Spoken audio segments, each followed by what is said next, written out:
watching Soleful Discussions. All right, so hi, welcome back to the three of you, right? First time we actually got three of you together on one interview. How are you guys feeling about this? Good. Excited. Yes. Excited? Absolutely. So, a little bit different than what we would normally do. Usually it's me asking questions. You guys are going to kind of have the discussion amongst yourselves, see what the thoughts are, and just what we get from that. Sound good? Perfect. So kind of let's do this. We'll do we'll start on the end here. We'll work our way from left to right and then right back to left. Sound good? Sounds good. Yes. All right, cool. So if you want to go ahead and get us started off.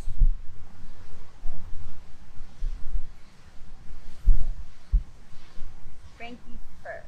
Have you had any personal growth since your first interview on Soleful Discussions? Absolutely. Pretty much Soleful Discussions, that interview sparked and started everything. So I just kind of fell into it at that point, and it's been a really fun and interesting journey. Nice. All right. What was the question again? Have you had any personal or spiritual growth since your first interview on Soleful Discussions? Yeah, I would say I have. When we first met, I was like at a different point in my life, and I think after doing several interviews, I had found a lot of growth and self-acceptance and flaws that I would concentrate, and that in itself has allowed me to be happier and more content instead of focusing on the negative things that I'm not happy about myself. All right. I guess so. I don't really know, honestly. I don't know when I'm growing. I just look back years later and I'm like, oh wow, that was a lot, you know? Absolutely. As I've mentioned before, I've already been through so much crap and trauma in my life that like every day I'm like, all right, I made it. Like I'm still alive. So every day, honestly, is personal growth for me because it's not that easy. For me, it's not that easy to wake up and live every day. Absolutely. So me being here is personal growth. Absolutely. Love it. We'll go next with. I feel like my answer wasn't as deep. Can I elaborate on that a little bit? Okay. She's like, after she said what she said, now I need to I elaborate. know. Let me talk a little more. So it does, because it puts you in a different light. And like some of us, I didn't even know that you guys had a thing for feet. And like we're like, wow, you guys like our feet. But there's so much psychology that goes in behind it. And just as we're helping you, feel a little more normal with your things, you're also helping us with things too. So it's definitely a good opportunity for everybody to grow. Yeah. Okay, now I ask a question to Konnie. Okay. Constance, please. Constance. I meant to say that. Okay. A lot of people don't understand the difference between fetish and admiration. How would you say they differ? I admire many women's bodies, many women's personalities, but I don't have a fetish for them. I'm not obsessed with them. It's not unhealthy. I don't hide my admiration or anything. I feel like fetishes, so many people like it's a negative connotation no matter what you say. Like it could be for like shopping, or feet, it doesn't matter, but you hear fetish and it's like, whoa, hold on, and I feel like with admiration it's like appreciation versus fetish can become borderline obsession, and sometimes fetishes can really mess with your head, and I don't feel like admiration really takes it as deep as a fetish does.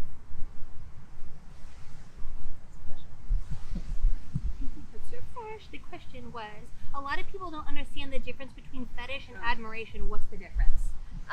Fetish and admiration. I think admiration comes from a different vibe point. Like you have different intentions, whereas fetish is something that you're enjoying yourself.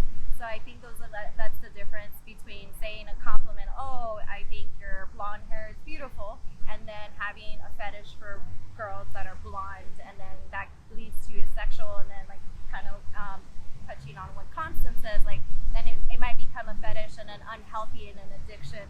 So I think that's what distinguishes is like your intention. Is it just something short and brief, or is it something that you want to just continue fantasizing about it?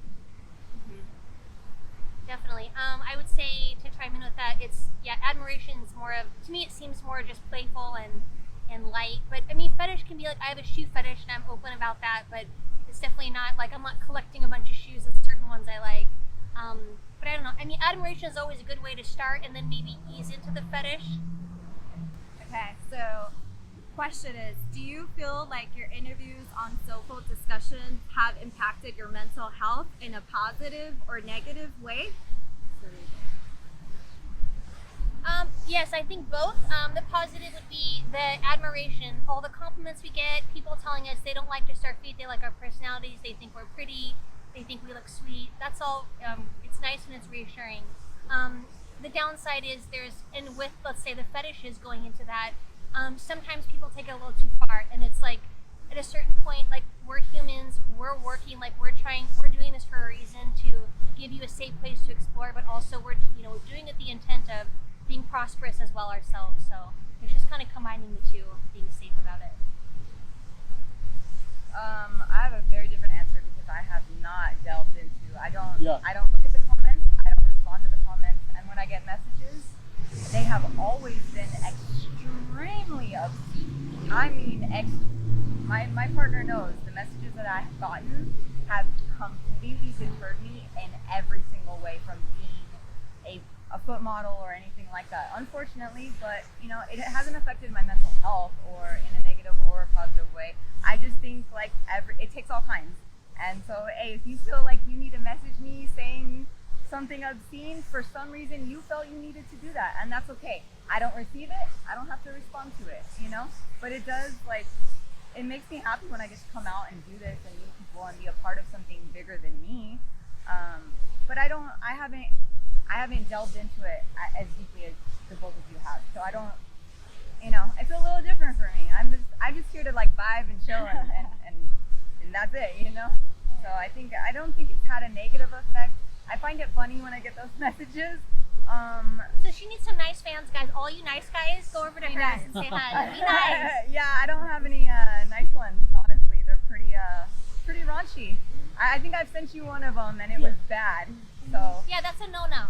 yeah, It's a that's big a major no-no. no-no, guys. Stop Yeah. it. Stop it. Yeah. For me, I think it's both. It's a positive and negative, but it's also it has also taught me about boundaries.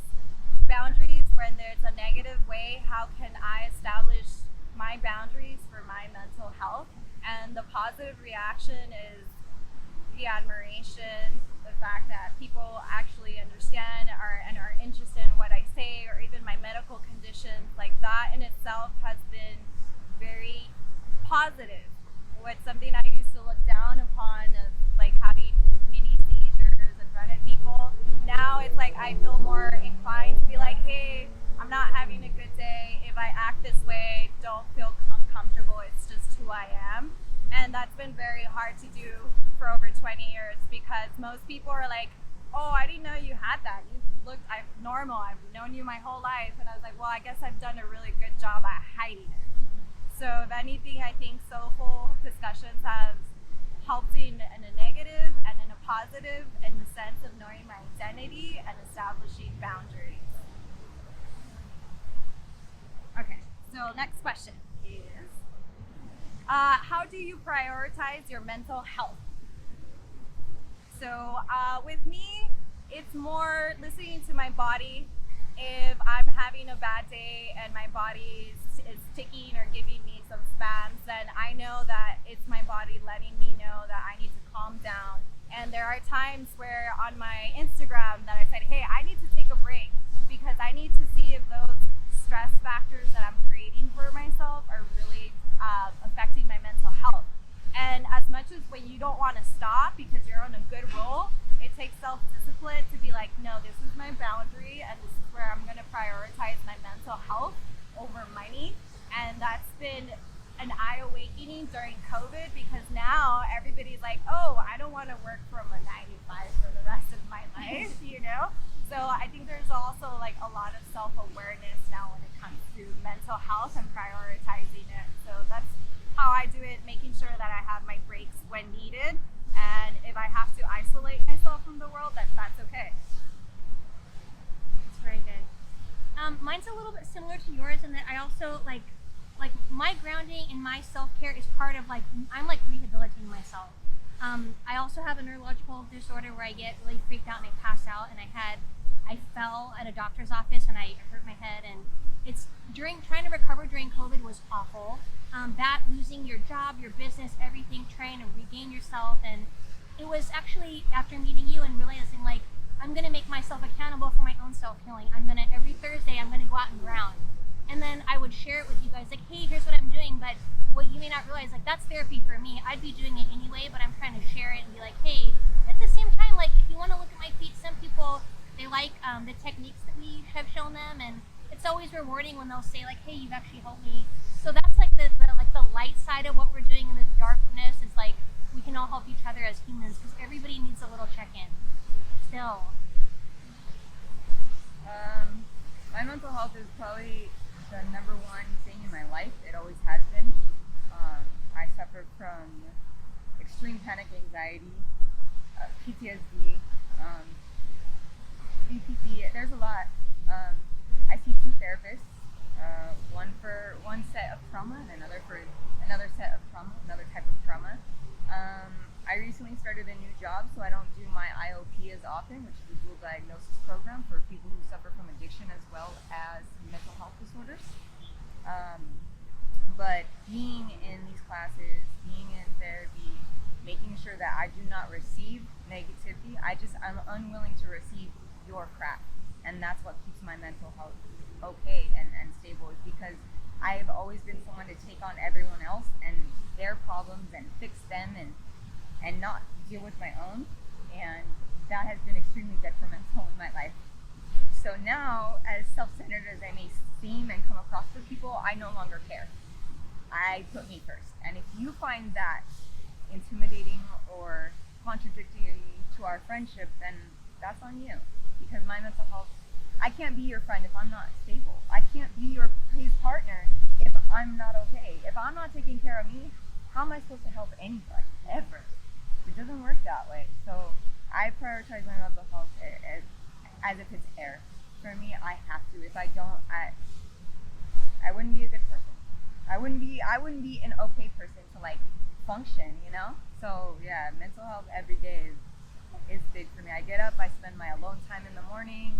You know, I get up at 3:45, 4 o'clock in the morning, only because I have a new schedule. I work early, so I get up, and even though I have to get ready, I take 10 minutes to just be like, okay, today's gonna be a good day. Like, I'm safe, I'm not in prison, I'm not on parole, I'm not on drugs, I'm not homeless, I'm not alone. Like, all of the things that I see every day in the world that are just like fucking heartbreaking, like I remind myself in the morning, like, I'm not those things, or I'm not that thing anymore, and I try to go from there. But honestly, having a therapist and now taking on another therapist, the best decisions I've ever made in life. Next question. Would you ever date a guy or girl who is into feet? Yes, absolutely. Like I've said before, in my past relationships, I've had people that have been into feet and some guys that won't touch my feet at all. Actually, girls have touched my feet more than some guys. And I think it's part of like caring and just being sweet, showing affection to your partner. Especially like, for me, it's like a non-sexual thing. So it's more of like, while my feet are sore, rub them. Whereas if you're into him, like he's actually or she's getting turned on, and then you're also helping your partner feel good. So that's a win-win situation for me. And then if I wasn't into it and they wanted to look at other people's feet, I think as long as they talked about it and it wasn't a secret, I'd be okay with it. I have no problem. Go ahead. Go give me a foot massage for an hour, please. And like, let me put my feet on top of you. Yeah, do it all day. I'm okay with it. You know, I think it is another language of like emotion and touching, and that's, you know, we don't put a lot of emphasis on our feet, and it's our foundation. It's what gets us going every day. So if you want to like cater to me in that sense, like why not? Like why would we be offended? But I like it. I have no problem with it. Love it. This is awkward because my fiance is right there. But I had an ex who was extremely into feet, but it was in a very unhealthy, like sadistic type of way, and that didn't last very long. It's for me, like, I hate feet, dude. I hate feet. I think they're so gross. Like, I don't know. I just don't like them. I like mine, and I like, okay, I don't like to touch them. I don't mind like, oh, like you have cute feet, like that's yes. But like other than baby feet, bro, I don't know. Like they're just they're weird, you know. Feet are weird. I'm sorry, they're just weird. And like my fiance, like he does rub my feet. And okay, let me say, I'm not a touch person. My love language is far from touch. I don't like to be touched. I don't like when people hug me unless I go in for it, you know? Like I won't, if someone sticks their hand out to me, I have a disability, so I try not to shake hands, but I just don't like touch. I'm not a touchy person, and his love language is touch.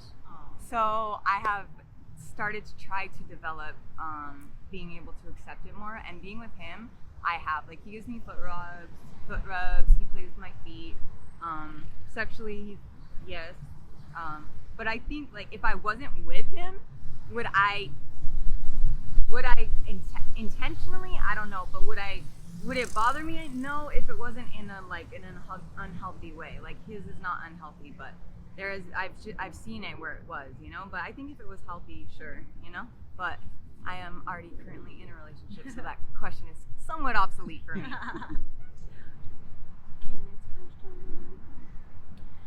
Have you experienced any positive or negative interactions with viewers or fans after your initial interviews? I would say both, more positive than negative. The negative has only been someone not respecting my personal boundaries, not respecting the fact that, you know, time is money and we're doing this with a purpose. And then just, you know, a little bit of shady stuff, but it's been more positive than negative. But yes, there's both. But I'll tell you, just as with us, if our intention is good and pure and we're doing good business, if you do good business with us and you're good, you know, loyal fans and you respect us, then you'll stick around a lot longer than the ones that get blocked. That's for sure. Just ruined our interview. Happens all the time. Sorry, got distracted. I'm kind of where Franki is as well. I've had a mix of positive and negative, which can be a little bit overwhelming at times.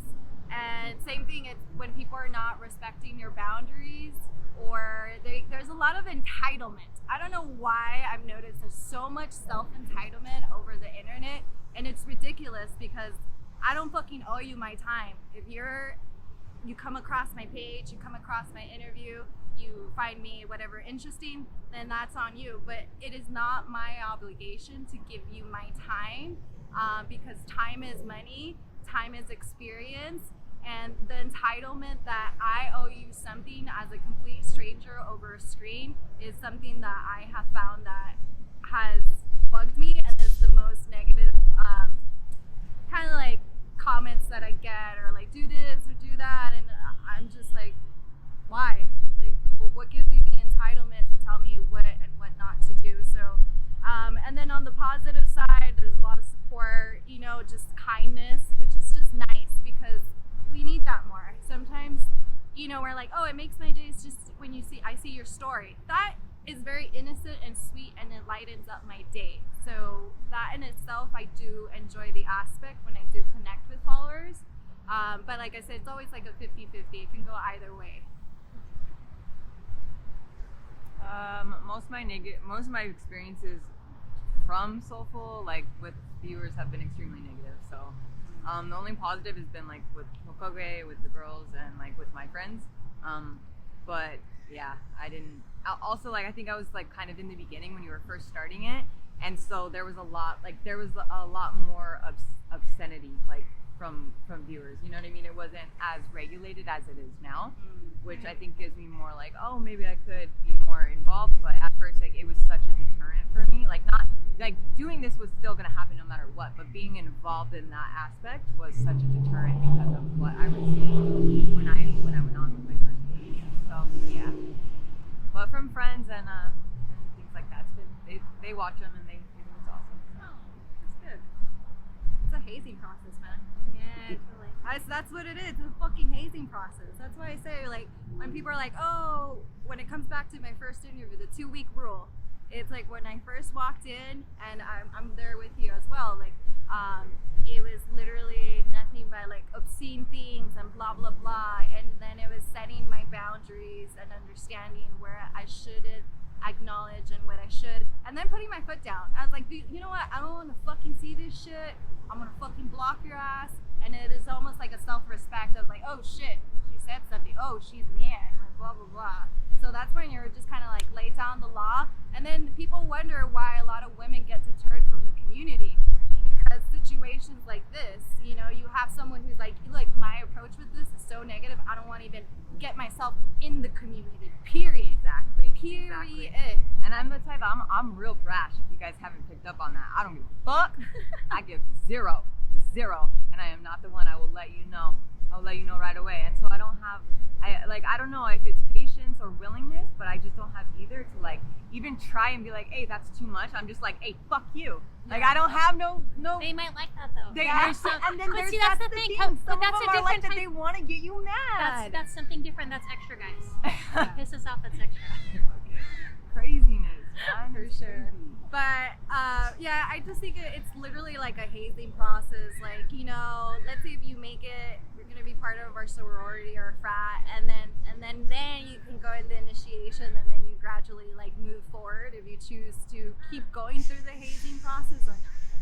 I feel like I'm the goth girl that like walks up to the sorority and is like, I kind of want to be a part of this, but like y'all are way too preppy for me. You know what I mean? So they're like, I'm part of it, but I'm like I'm sitting outside on the steps. You know, I'm like, yeah, I'm part of the sorority, kind of, sort of. You know? I'm here. I'm the mascot. It's okay. Okay. So next question is: after your first initial interviews, how do you feel since being introduced into the feet or fetish world? How do you feel? I feel honored to be a part of it. There are also some days, like you girls have both said, that I'm just like, what is this? This is just too much. Like, I had something recently where, like, a really good fan of mine that I really thought we were connecting, like, I found out he was doing inappropriate stuff with little girls' pictures, and I'm very, like, I'm a peaceful person, but that's not okay. That's where I draw the line. Like, kid stuff, little girl, like, I may look young, I'm a mature woman, and, like, I will not tolerate that. So unfortunately, I lost a really good fan, and he's blocked. But you know, it's just that's the downside. But the positive side is meeting so many great people, again, like you ladies, like you, and I guess I don't know. It's just we'll see how far it goes, but it's definitely been interesting. For me, it's been an interesting path. I feel like I can apply different experiences that I've learned before and put it into the community, and I think that's what it's allowed me to continue all these months later, when, you know, you would get comments like, you're not going to make it in the community, blah blah blah, or you're this and that. And I think that's what really has helped me, is putting those experience, and then just building the confidence of just like honestly just putting my feet out there and not really caring anymore. If anything, I've gotten good things, like I could cut the lines, you know, little quirks like that, and I enjoy it, honestly. But I think it's always been in the works. It's always called me, and I've just ran away from it. So it's finally that time that I'm like, okay, let's just embrace it. Yeah, let's move forward. I knew about the community. I'm still not a part of it, so I don't think I have an answer for that question. Alrighty. Question from member section is at Alton Randolph. How has this small thing changed your life for the good? Being in the feet community has completely changed my life. It has allowed me to be my own creative director, and I love that. I love being creative. I love putting my ideas together, especially when it comes to my toenails and stuff, mostly because I've obsessed about this idea of having a salon for so long, and I think this just brings me one step closer to accomplishing that dream for the future. So it has changed my life in a positive way. And second question is at William Jones. What style of shoe or shoes will you absolutely not wear under any circumstances, and what reasons would you not wear that particular style of shoes? I tried doing the platforms, man. Anything above 5 inches I can't do. Anything with like even a 2-inch platform, I can't. I love those shoes. I want to do like 6-inch heels and above, but I just can't. My ankle gives out. Then I look like a chicken walking in heels. I can't dance, and next thing you know, like my ankles are gonna give out. So that's like the only type of shoes that I would not wear are any platforms above 6 inches. Okay, so the first question, how has the foot industry and the foot world changed my life? Same thing, just the opportunity of being able to have the freedom to sit home, and it is still work. Like, don't get me wrong, what we do is definitely work. We put so much thought. Sorry, I got a happy bug. We put a lot of thought and intent into just everything that we do, and I call it my foot art. So everything is artistic. That's why customs, it's so important that you guys realize that our time is really valuable because we're putting so much into it for you. Something that, you know, you can find a lot of stock photos, but the intention is like, this is for you, it's a gift. So that's beautiful. And then of course, it benefits us because, you know, it can become a lucrative source of income for some of us that really need it during times like this. So it's been great. And then as far as the shoes, you know those like stiletto ballerina, they're kind of like fetish shoes. I think those look really cute, but I could never wear those. I would definitely have to, have heavy to balance on or something. But what else? And then of course heels. I mean, let's be real, girls. Heels, they kind of hurt. They look sexy, but they kind of hurt. So same thing. It's like these are my out to dinner, wear them for a couple hours and then kick them off. But I like to be barefoot most of all. First question is not applicable to me. Second question, I don't really. I'll wear any shoe if I like it. Like I like style. I like clothing. I like shoes. So if I like it, I'll wear it. If it's comfortable, I'll wear it. I won't be like, oh, that's a Hoka shoe. I'm not wearing that. I'll wear a Walmart shoe if it's cute enough. I don't care. As long as it, you know, if it's cute and comfortable, like I'm gonna wear it. Like that's just what it is. I don't mind it. I like tennies. I like skate shoes. Like my favorite shoe is Nike SB, Stephen Janoski. Very hard to find in my size. You talked about that during your first interview. I did. It's my favorite What's shoe. our favorite shoe? I like that. It's good. Favorite shoes, SB Dunks, SB, Nike Janoski, Stephen Janoski, Nikes. Yep, that's the shit right there. I swear by that shoe. Literally, it used to be the only shoe that I would skate with. But now, since it's so hard to find for my size and like style, I have to skate with other ones. But yeah, I'll wear any shoe that's comfy. All right, so ladies, thank you guys so much for coming out. Anything that you guys want to say to the people who are watching? Anything positive? Anything that you guys can leave with them? I'll go first. Thank you for tuning in. Thanks for supporting us. Thanks for just allowing us to be part of the community.